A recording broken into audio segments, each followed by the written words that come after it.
Morning, everyone. This is October 1st, 2016.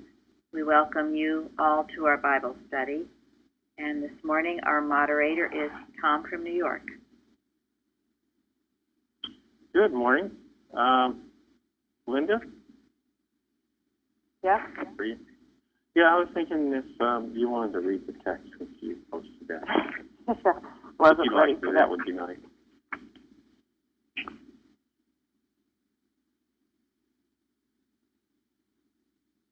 Okay.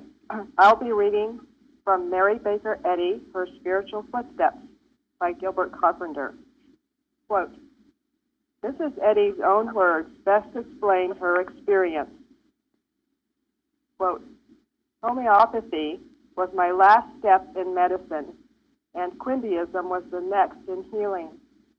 But here I found not Christianity. I lacked something, the one thing needed, and my health again declined. Then came the accident and injury called fatal, and the Bible healed me. From Quimbyism to the Bible was like turning from Leviticus to St. John in the Scripture, and I forever dropped the thought that he had given, even that the mind and the human made disease and healed it, and gained the great rediscovery that God is the only healer and the healing principle. And this principle is divine, not human. The remnants of Quimbyism took flight forever, and I struggled to wipe out all remaining faith in the power of human will to enslave me or to deceive me into a false freedom. Turning from Quimby to the Bible for help in time of trouble was more marked than turning from matter to spirit, from Leviticus to St. John in the Scriptures for the way of salvation. Unquote. Thank you. That's beautiful. Well, thank you, Linda. Okay, so our topic today is the years that the locusts have eaten. Oh, gosh.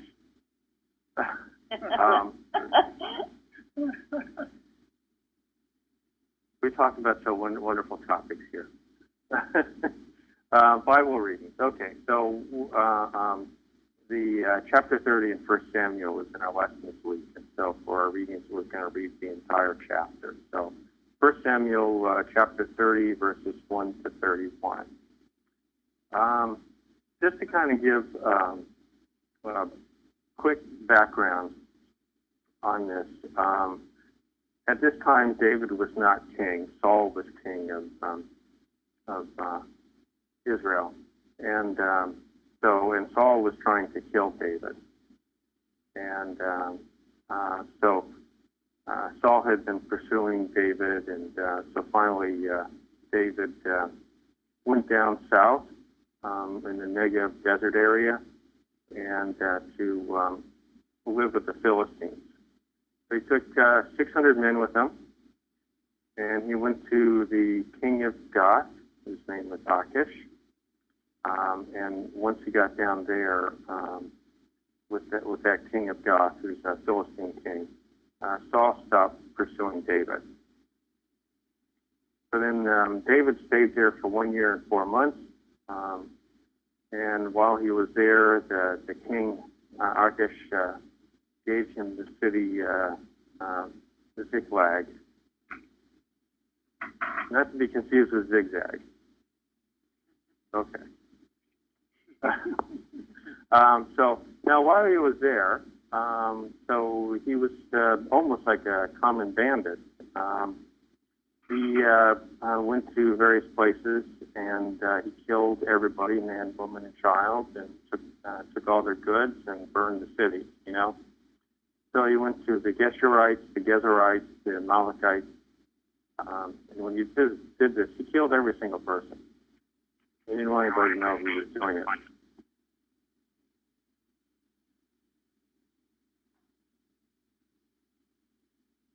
So, and while he lived there, the King Achish became convinced that David was on his side and was not on the side of Israel, because there was kind of that question because the Philistines and Israelites are always kind of going back and forth, you know. And the king said that he was his servant forever. Okay. So then the Philistines were going to go up and fight the Israelites. And so since David was the servant of this Philistine king, you know, he joined up with that king. But the other Philistine kings were kind of nervous about David and his band of 600 Hebrews, as they called them, as to what would happen in the heat of the battle, you know. So they convinced him that David shouldn't join them. So then David then was sent back to Ziklag, and that's kind of where we're starting with our Bible study. Now, when the Philistines went after the Israelites is when Saul was killed. And Saul, being very afraid, in my notes on this, but he turned to the Witch of Endor. You know, and it says in here for Saul that the Lord had departed him, and the Lord had become his enemy. That's kind of interesting about Saul.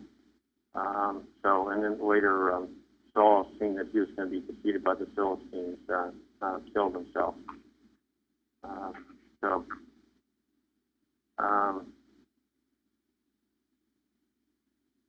All right, I'm trying to just give some sort of background and context, you know. Thank you.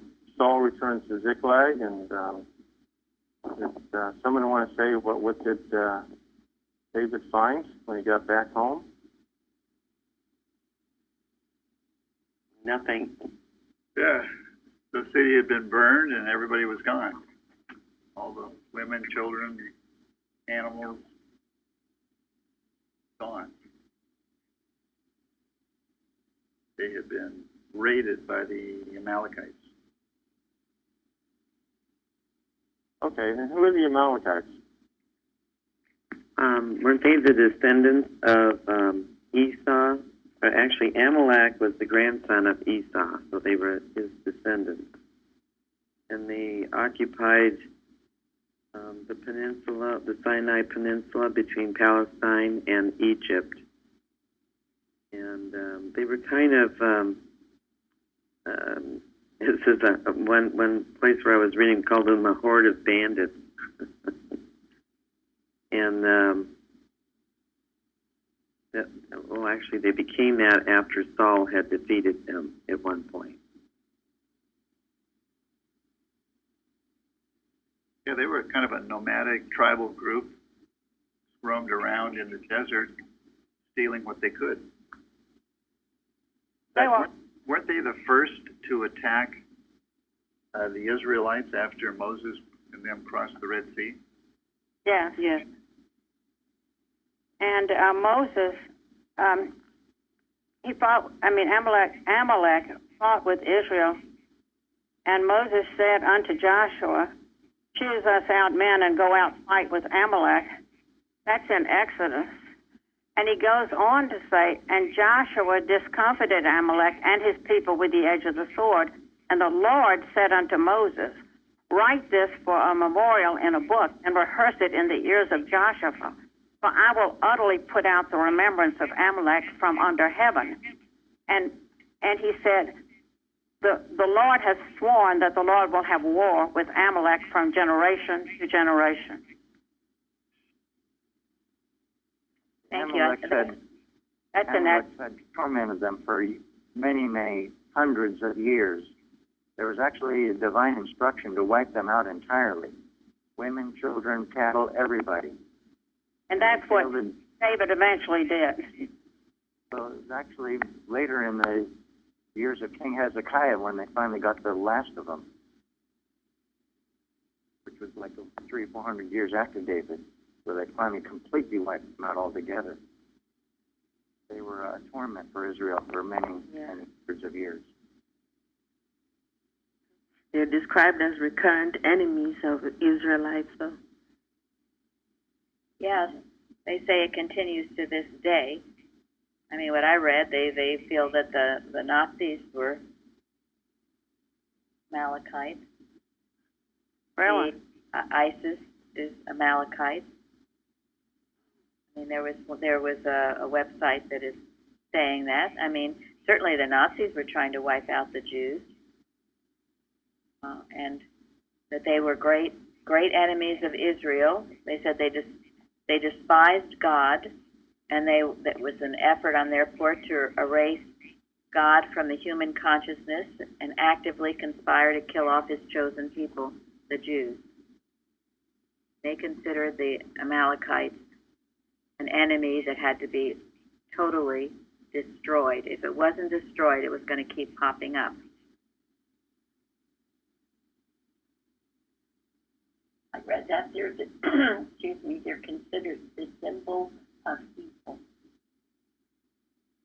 Yeah, even in Deuteronomy, it says again in Deuteronomy 25, it shall be when the Lord thy God has given thee rest from all thy enemies round about in the land which the Lord thy God giveth thee for an inheritance to possess it, that thou shalt blot out the remembrance of Amalek from under heaven. Thou shalt not forget it.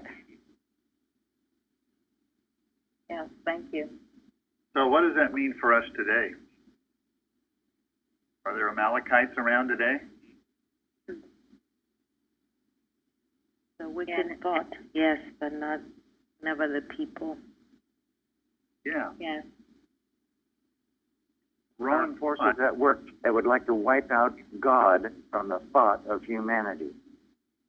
That thought is the enemy. It must be wiped out entirely. And it is a thought. One of the Jewish websites addressed that modern-day Amalekites, internal enemies. They listed as unholy cynicism, which derides, belittles, and attacks goodness and truth. A lethal war on your soul. And there's only one effective response, and that is what? Love. What was that? Love. Well, that was About destruction. yes, annihilation. Get me behind me. Yeah, but the point of love is it. I mean, if without the love, you can't see the nothingness of it, and so it's still real, isn't it? Or doesn't that apply here? Yes, it does. 100%, because what I recognize from bringing in this more modern version of Malachite is that we've tried to fight all these, whoever. I mean, all the wars haven't resolved this yet, and Jesus taught that love was the annihilation of all error, and that's what applies today as much as it did in his time. Jesus turned over the tables and used a lot of rebukings in his love. Yeah. Right. Well, and I don't think this is true, because you try it. You try, because I've tried just the loving part. The annihilation, and I'm talking about in my thought. In my thought, I had to annihilate the devil's suggestions. I had to kick them out. I had to destroy them, annihilate them, so that there were no little weeds growing. And when I tried to just be loving, and those suggestions were still around, it didn't work. The love, yes, because the love replaces all of that. But you've got to be tough with the annihilation. And this is the one part where the bogus science doesn't teach you that. Annihilate is not a nice word.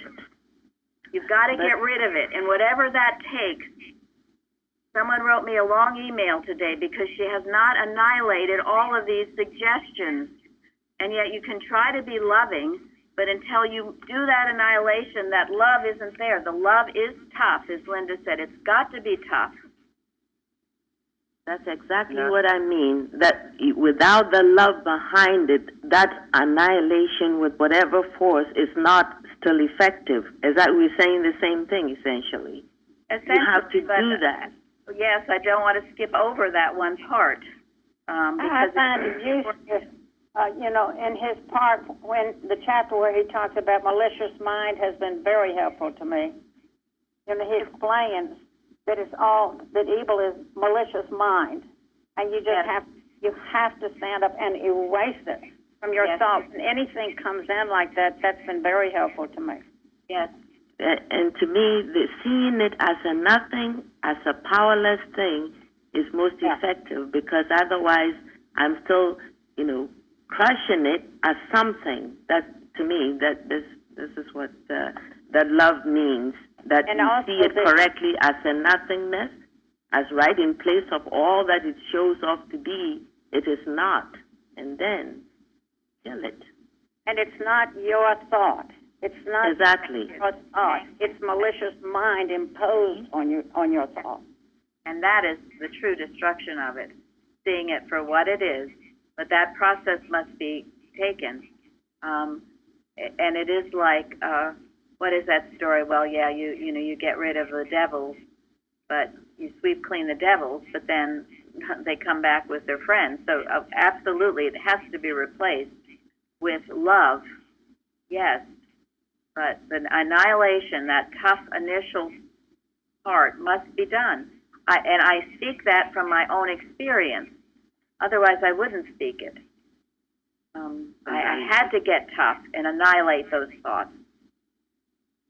Because we love God, we must annihilate those thoughts, or then we're going to have other gods. And that gets clear. Thank you. Exactly. Exactly right. The only thing I'm trying to make is that it has to be separated from the Old Testament stories of killing off a race of people to exactly what you did, Mrs. Singletary, that I have no problem with annihilating the incorrect thought. I mean, that's what I'm saying. Love is the only thing, and I'm not there. I know that. I tried to annihilate error with error in my past, and it was, and I would be more than happy at some point to share of all the stupid things that I was trying to do of annihilating error with error, and it didn't work. I know it didn't work. Love has to be the answer of annihilation. And what Janet said, the love for God, because the other, what I had to come to was all this entertainment of these wicked, negative suggestions, was a belief in a power apart from God. I was disobedient to God, and I was miserable, and I suffered for it, not because God is a mean and vengeful God, but because I was disobeying his loving precepts. Next time I will try to be better and say it is the love of God, and I didn't mean human love. I totally agree with that. Thank you. Right. And when you separate the error from the person, and when you love the person, you love them as a child of God. You don't love a wicked mortal. And that's a very important point. And you don't have to like someone whom you don't like. You don't have to have them in your soup. But you can love the child of God and know the qualities that are there. The beautiful qualities that are always there. If you love a wicked mortal, then you're not really loving anything, are you? So, well, and the way the right sense of love, that's the key. And the way you come to it, the only way you can come to it, is dealing with it in your own thought. When you annihilate the error, you replace it with love for God, wanting obedience to him alone, and have no other gods before him. So in that respect, love, yes, is the right answer. Then, and only then, really, at least I found it again in my experience, can you help others and see the unreality of nature of their so-called wickedness. Because you've destroyed it within yourself. You knew it's not you. You know it's not your thought, is fairly said. Therefore, you can love that child of God, but go after the error in whatever way needs to be done if it comes into your experience. Sometimes it's just mental. Go ahead. What you're saying reminds me of what you read in Carpenters, where Mrs. Eddy talks about that a lot of the students just wanted to talk about the good and the love and the nice things and not uncover error and name it. And thank you. And not see it. Thank you very much. That is just one part that cannot be missed. because when it is missed, it's not going to work. And I speak from my own experience. I just wanted to love and not annihilate the error. And I'm talking about my thinking. No, the You can't refusal use to that uncover holiness upon unholiness. Go ahead. refusal to uncover error is more love of self than love of God. Because what somebody said earlier about loving God, that's the commandment. That's what the instruction is in the Bible. Well, if you love God, you're going to have no hesitation to destroy error at all. You can't be in both camps. That's right. Then you can love man correctly. Otherwise, you're really not loving. That's it. Exactly. Yes, thank you. Well, And the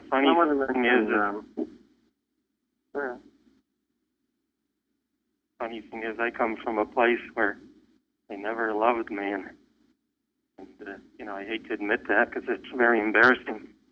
But that's the fact of the matter. I didn't know how to love a man, even on a human basis. And I am so grateful to come to a place where I can learn how to love man on a divine basis, which is the only appropriate way. So I am very, very grateful for that. I know you're a very grateful heart, Yeah, Mike. and that's the key. Love is divine. It's not human at all. When you see that clearly, then you're able to do a great deal of good. And then that divine love becomes part of you, and you understand it. Because many people say, well, I just don't understand what it is to love divinely. So these are the steps in it. Annihilating the error is one of the first steps. Uncovering it, annihilating it, and then that divine love. There's a free path for that love to shine through, and you see the impersonal nature of the error. It is never person, place, or thing. Now, if you go around, let's take this biblical sense. To think, well, you've got these enemies, and you've got to destroy them. And I'm talking about physical enemies. Then what's going to happen? Probably see them all around them. You will. You'll never get rid of them. You'll never get rid of them. well, you tend to make the enemies more real when you do that. Yes. You'll have more, too. You will. You will. That's the importance of impersonalizing the error. Go ahead. No, I think one of the best lessons I learned through the classes here is, this thing about love. Mrs. Evans, in one of the classes, she was talking about, at the end of the day, you ask yourself, how much have you loved, generally people. And she said that if you can think, how many people have I seen correctly this day, then you can have your answer. That made a big difference because I never had any idea that seeing people correctly as, child of God was the real love. It just made a big impression on me. It's very wonderful in a practical way. And it goes along with Jesus beheld in science the perfect man, where other mortals saw the sinning man. And then that correct view, heal the sick. That's a paraphrase. But that's our one duty, really, to do that throughout the day. And if you do that, you will have loved divinely. But if you go to bed at the end of the day and, oh, this one did that to me, and oh my gosh, I'm so angry at him, and so and so, well, you're not living your science. And even if you're going through the day smiling and saying hello to all these people that you're secretly hating, right? Not living your. The thing is, at the end of the day, it's still with you, and it's so important to clear your consciousness. Otherwise, it continues to torment you, even at the end of the day, throughout the night. It will, and you'll wake up in the morning, and it'll still be there. And you might wake up with pain, too, somewhere.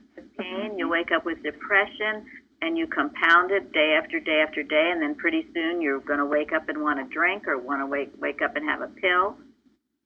I can never go to sleep under such conditions. And Plainfield made it possible for me to sleep happily. Thank you, Fairly. And me as well. So in this case, the Amalekites were just the epitome of wrong belief. Annoying God's anointed.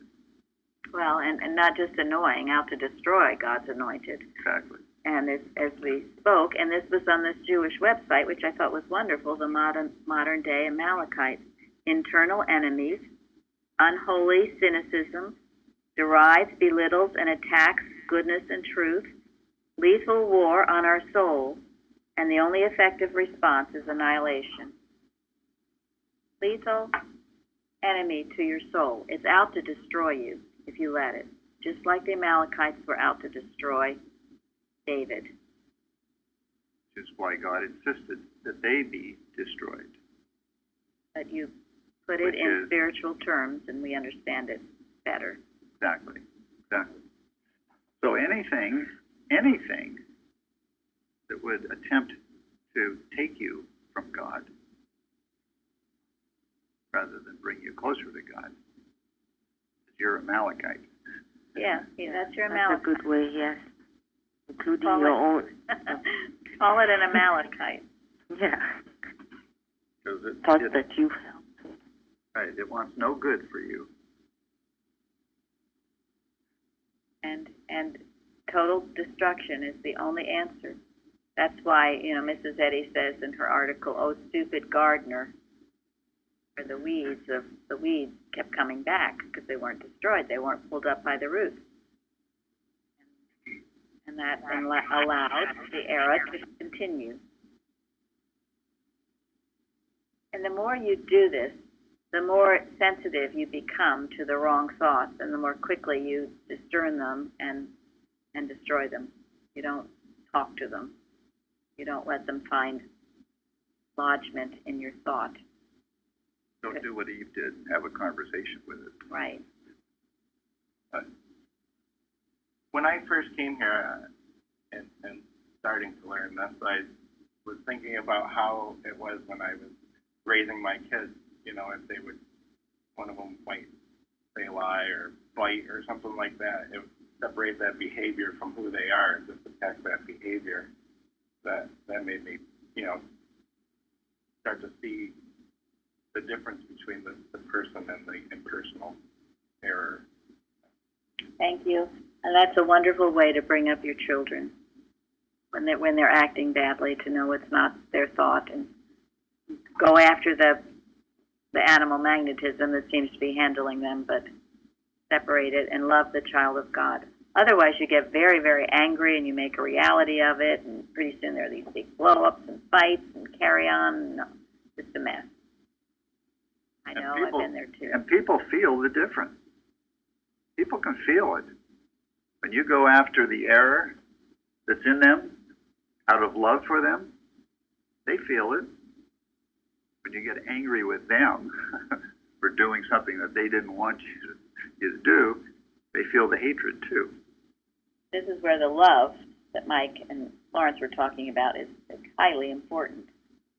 You go after the error out of love for the person, that is what heals. And you know it in your own experience. When someone's really mad at you and acting hateful, you can tell. Someone is correcting something because they really love you. You can tell that too.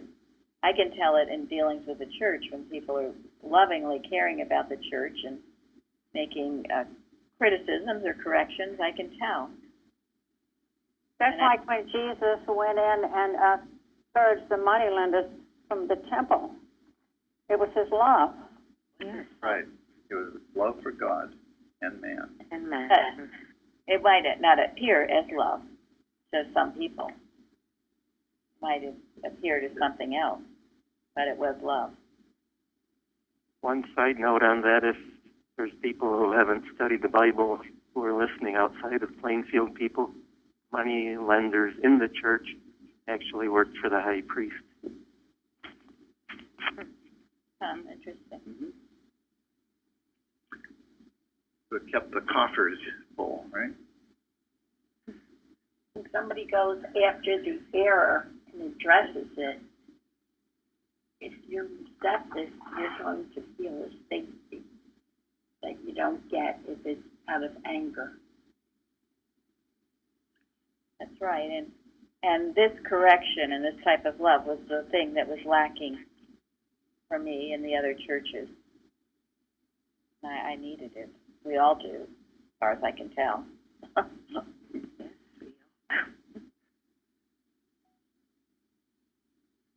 Okay, how we doing, Tom? Good. So, it's excellent discussion. So, just one other thing on the Amalekites. We did the Bible study in Esther. Haman was the one that, told the king about the Jews and get them exterminated. So, he was an Agagite, which that was, the city of Agag, and the king of Agag, and he was an Amalekite. So there you go. Thank you. All right. So our next question is, when the men wanted to stone David, what did he do? So just bring us back to where we are in the story. So this when the Philistines were going to go up and fight the Israelites, and the other kings had told the king of God that they didn't want the Hebrews there because they were nervous about what loyalties they would have, So that's when they went back, and then David and his 600 men went back to Ziklag, found everybody had been taking all their goods and the city burned. So, also, remember this about the time that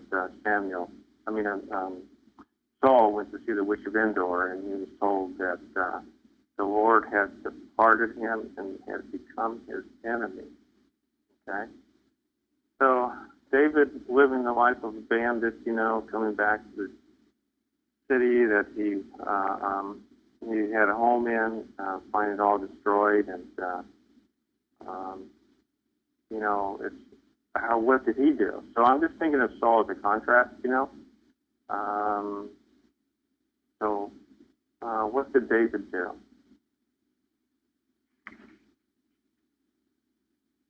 Well, one thing I thought would be helpful, a couple things that David did to get himself into this mess, and we can just apply to ourselves.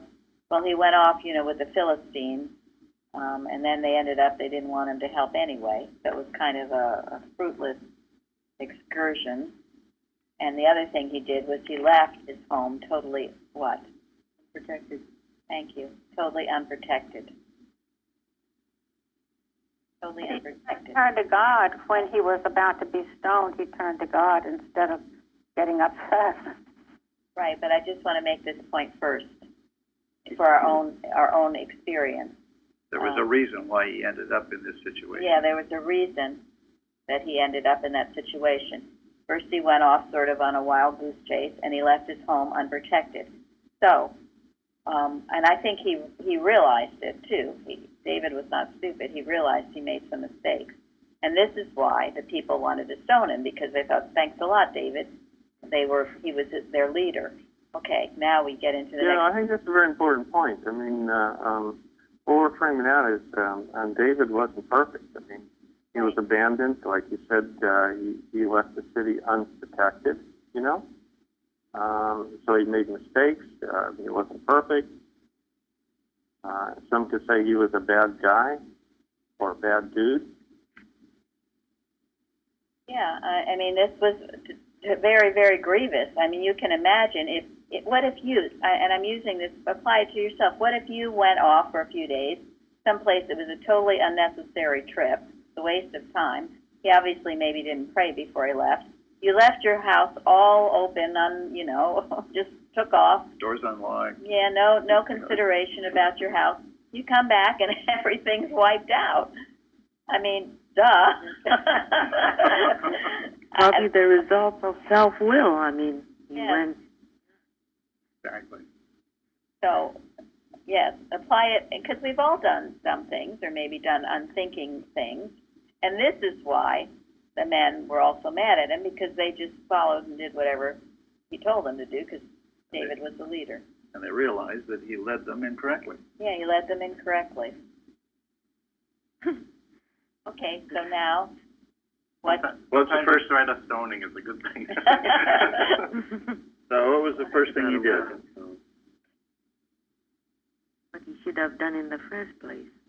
He encouraged. Oh, I'm sorry. Well, they asked the priest to bring him the ephod. Yeah. What's an ephod? It's like a breastplate. It's a garment, and it's connected at the shoulders. And he must have put it on, according to Matthew Henry. Yes, it was a protection the priests were supposed to wear, and it said that some of them had a pouch with stones, the Urim and the Thummim. And I was going to have Gary read in Science and Health because Mrs. Eddy speaks about the first one, the Urim. Yeah, the Urim The is glossary. in the glossary is, Mrs. Eddy says, light. The rabbins believed that the stones in the breastplate of the high priest had supernatural illumination.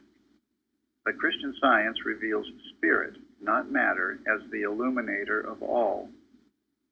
The illuminations of science give us a sense of the nothingness of error, and they show the spiritual inspiration of love and truth to be the only fit preparation for admission to the presence and power of the Most High. So David was preparing his thought to address God because he knew he blew it. He let the light of God's goodness and allness shine. And it is a remarkable thing because how many of us have come into terrible situations and how many of us can raise our hands and say we encouraged ourselves in the Lord? Very often, we're, what happened? This is a mess, my gosh, and then condemn yourself and weep and wail, and of course they did weep. But yeah, I think that's a really helpful and important lesson, because, obviously David made mistakes, he did bad things, and then when he's in extreme distress, you think of Saul. Saul went to go see a witch, and they said to him he'd become an enemy of God, So what did David do in his extreme distress? As you said, he encouraged himself in the Lord his God. So let's not beat ourselves up too badly on things we may have done, David turned to God. getting an echo. If you have your computer on, please turn it off. Thank you, Tom. It says in Matthew Henry that he kept his work, his graces on his work, and kept his spirit calm and sedate. He believed the power and providence of God, his justice and goodness. And he supported himself, not doubting. Thank you.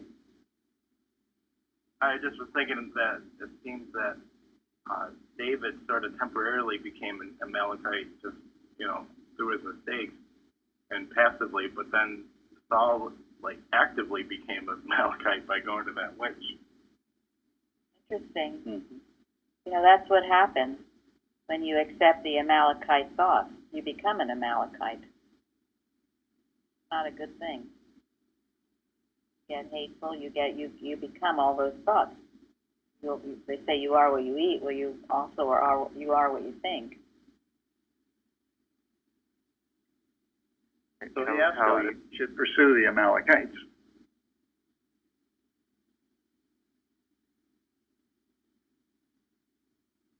Then what happened? God tell him to love? Pursue. Yes. The correct answer is yes, to love God enough to set it right. Yes. Do the right thing and love God. and pursue the enemies and destroy the enemies. Because he did that, he had great victory. You think he took 600, David and 600 men, and one of the commentaries said, "Stop crying and start fighting." And I like that. Stop your bellyache and get your fight back. Stop crying and start fighting. I also read that 200 of them were too weak, so they left them behind to take care of it, and then went with the 400 that had the guts to go, or the enthusiasm to go forward, and they went forward. So. And before that, how did God provide for them? How did God guide them? Oh, the strike of man, the Egyptian. Egyptian. Yeah, God brought an Egyptian to them who was starving. He was owned by an Amalekite, actually, and he left him behind because he was sick, it says. So in God's own way, he used him to help them. So God prepares the way. When he says go, we go, trusting, not doubting. Yeah.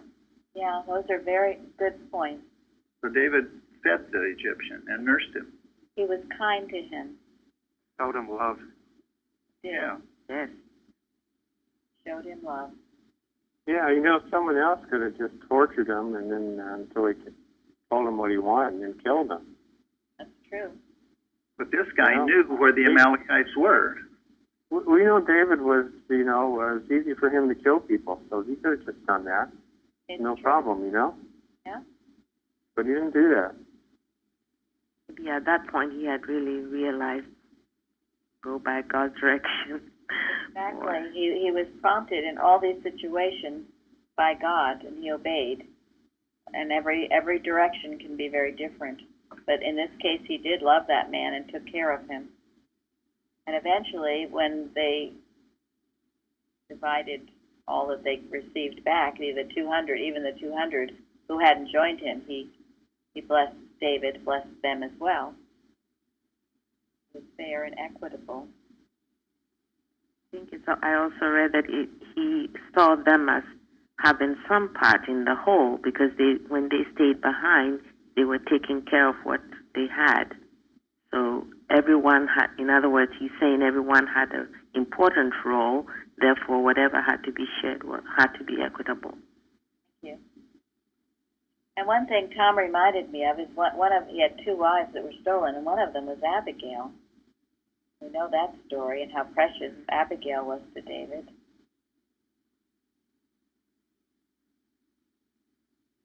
So just so we're on the same page, we are talking about question 3, samples of David's character. We are, okay. Yes, well, we were talking about how he treated the Egyptian, and we talked about how what he did with the 200, when he came back after getting all the people back and their goods, I mean, all the other people with David, they were saying, we're the ones that went and got everything back. All those goods belong to us, not the 200 who were too worn out to help us, Yes, absolutely. That's right. Yes. And I want to go back to the Achish, the Philistine king, when he dismissed David. He said to him, I know that thou art good. So, somewhere inside David, all throughout this, whatever he did or didn't do, there was always a sense of goodness about him. And if you think about when David was a bandit, when he attacked a city, he'd kill everybody so they wouldn't know who did that, But here, when the Amalekites attacked David's town, they didn't kill anybody. You kind of think in some sense how he was protected through this, like they stumbled upon the Egyptian, and so on and so on, despite some of the bad things he did or the things that, he wasn't careful about. you know. There was that sense of goodness about him that seemed to help carry him through this. Thank you. That's such a good point. They didn't kill Abigail. They didn't kill his wives and children. And the other thing, one commentary made the point that if he had joined the Philistines and fought in the war, he would have been gone a lot longer, and the problem would have been a lot worse. Who knows what would have happened to the people that were taken away at that point. So the fact he was gone only briefly and came back, all of these were signs that despite everything, God was with him and helping him, even though he'd made some mistakes. Thank you, Tom. And David was more quickly recognized when he made a mistake and was willing to take responsibility for that and get back to God. I think that's one of his outstanding characteristics. And what do we call that quality? Humility. Exactly. And he forgave Saul, and he would not kill Saul, though he had 2 different occasions in which he could have killed Saul. When he was hiding in the cave, but he just cut a little piece of his clothing. Isn't that amazing? Yeah. And then Abishai stole into Saul's camp in the hills below Hebron. When David finally came, David had,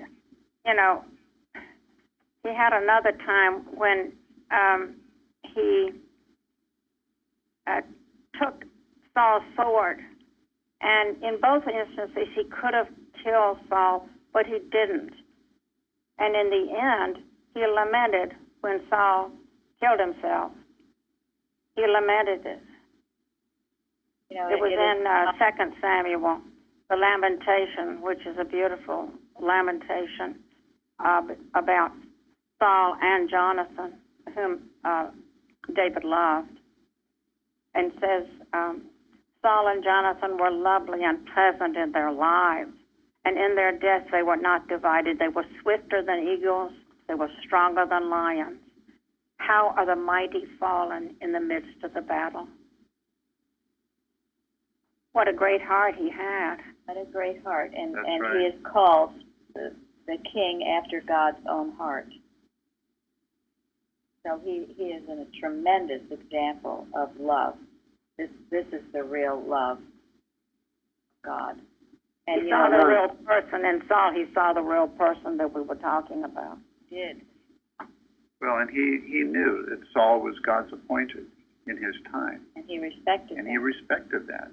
And that was his love for God and for what God was doing for him and for Israel. He would have loved nothing more than for Saul to get into his right mind and be a good king. That was his great hope for Saul. The big problem was that David didn't have Jesus, Mary Baker, Eddie, Gilbert Carpenter, and Plainfield to teach him how to do it properly, and so he fumbled through things. So he had Very God. good. He had the Almighty, but He had at God. times he didn't listen or he didn't hear. And he did very well in spite of all the influences around him. He did.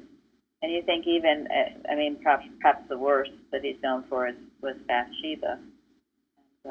But he repented wholeheartedly after that and changed his course. He could have just fallen into a puddle and never risen up again. But he did. He had that quality of humility and is fairly said a great heart, the heart of God. He's a tremendous example. This is quite a wonderful Bible study because of it. So, just about David's character. David went to the king of Gath twice. And well, we're talking about the second time that he was there. So he wrote a psalm about his first time that he went there. And I'll just read this couple couple verses. David says, in Psalm 34, I will bless the Lord at all times. His praise shall continually be in my mouth. Oh, magnify the Lord with me, and let us exalt his name together. I sought the Lord, and he heard me, and delivered me from all my fears.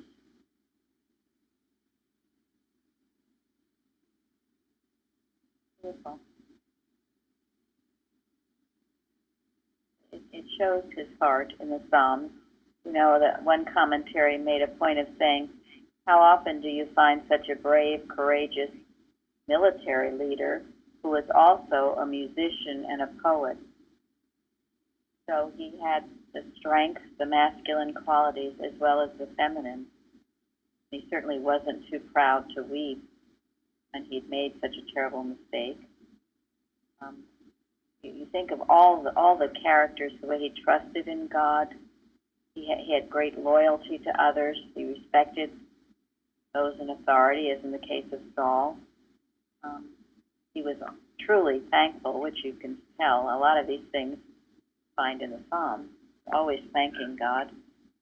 He was a wise leader, courageous. I mean, and he's the one who, what did he do to Goliath? And right at him and killed him. Right, with a small stone. Oh, I thought he ran up and gave him a hug. Yeah, another case of annihilation.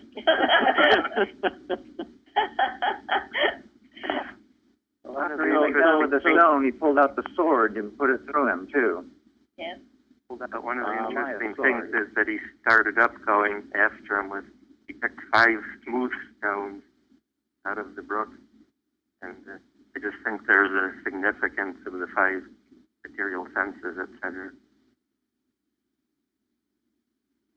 So we talked about how David treated the 200 men who were too exhausted to go into battle with him. So after he came back to Ziklag, what else did he do in terms of something that tells us about what kind of person David is?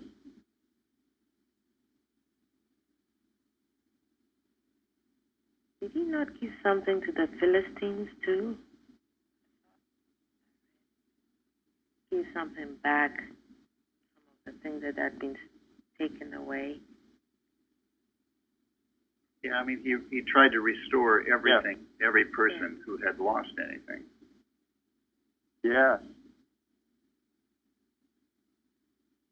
He also restored to other Israelites that weren't even involved at Ziklag.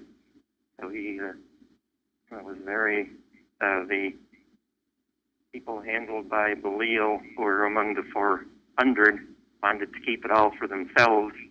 And David said no. He shared it with the 200. He shared it with the other victims that weren't soldiers, and then he went beyond that and shared it with the other areas of Israel.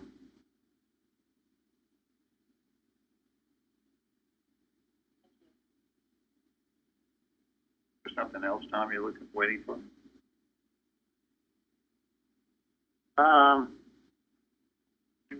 Yeah, I mean, he gave a lot of gifts. I mean, to the elders of Judah, Bethel, Ramoth, Aurora, Sipha, I don't even know all these places.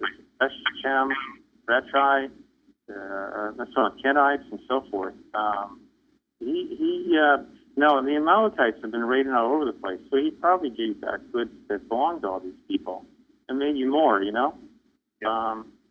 And he also gave goods to the city of Hebron. And what's kind of interesting about that was that, you know, after Saul had killed himself, then David was anointed king, and his first capital was actually Hebron. So he was anointed king in Hebron. So it's kind of interesting how all this is going from someone who is fleeing from the King Saul and going and living down in the desert area and being abandoned, you know. You know, everybody in his town being taken, including his favorite wife, Abigail. Always he would continue to turn to the Lord. And seems like there was a lot of restoration going on here. Yes. Yep. Which leads to the last question.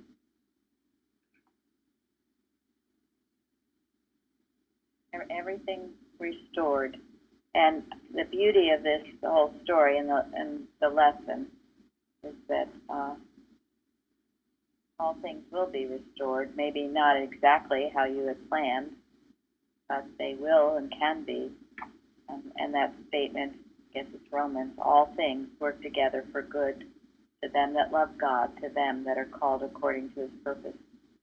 And in all these instances, throughout David's life, he turned to God. He was called according to God. Because of that, everything worked out for good.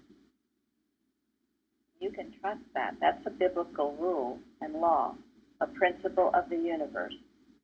Even if you're going through the darkest, most miserable times. This is certainly an example of. Encourage yourself in the Lord.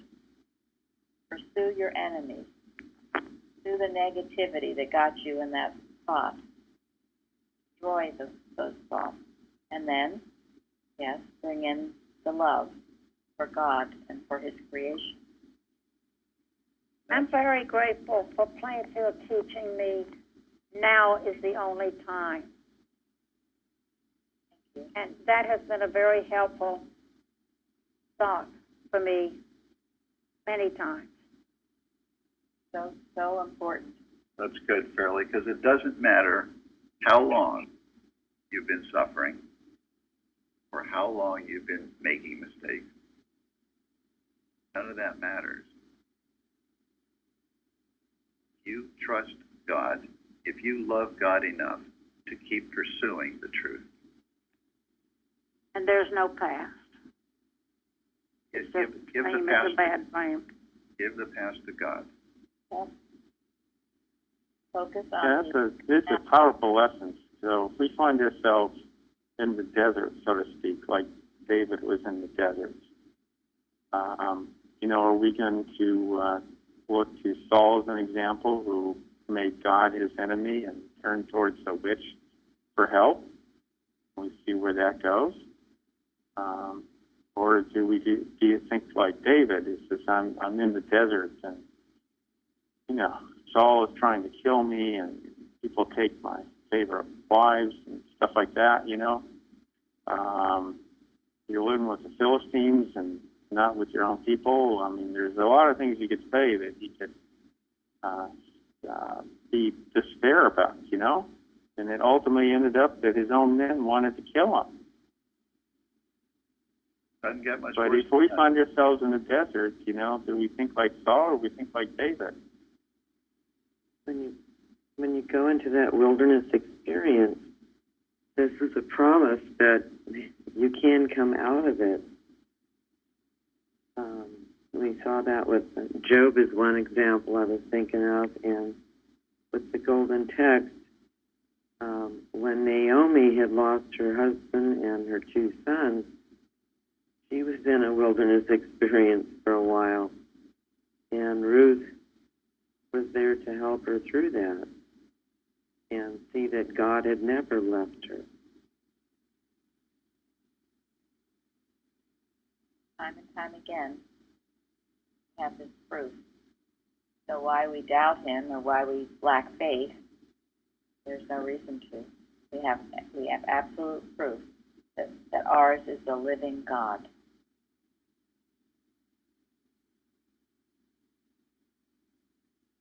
Thank you, Tom. Thank you. Oh, thanks. Oh, thank you, Tom. Thank you. Great class. Yes. Thank you all. Thank you all. Thank you. Thank you.